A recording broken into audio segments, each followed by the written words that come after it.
Sa labing unang higayon, mga persons deprived of liberty ug personnel sa BJMP sa Dakbayan sa Talisay ni rampa ug ni-promote sa ilang hinimo nga mga maanindot nga mga bags sa Bayong Bags 2022 collection. Ang report ni Femari Dumabok.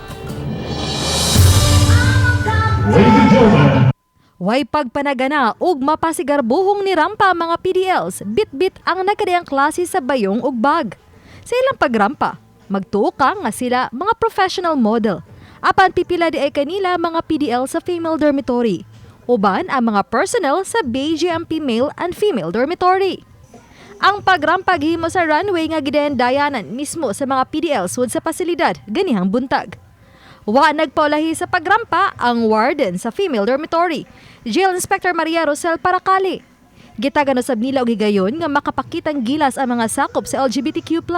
Gipasabot sa warden nga ila kining programa aron mapalambo pa ang social and welfare sa ilang mga PDL.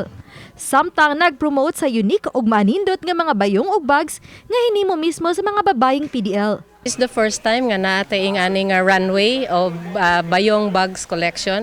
Actually, this is the first time, as far as I know, for the entire BJMP and the Region 7 is to develop their personality. No?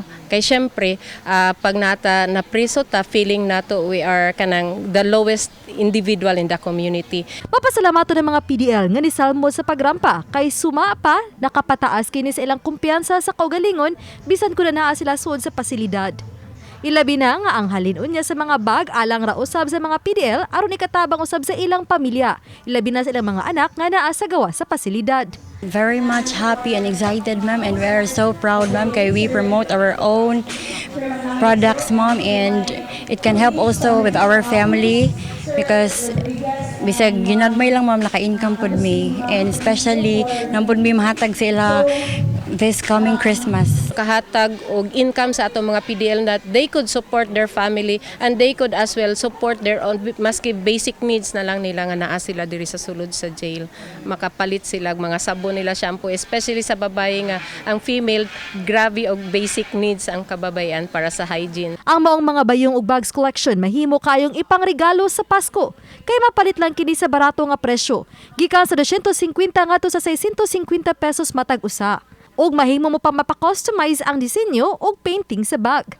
Ning tuiga mga PDL bags ni halin na og kapin sa 50 ka buok ug sila nang hinaot nga daghan pa ang mopalit aron mas makatabang sa ilang panginabuhian. Uban ni Philip Patricio ug Marlon Melgazo. Ako si Femari Dumabok. Balitang Bisdak.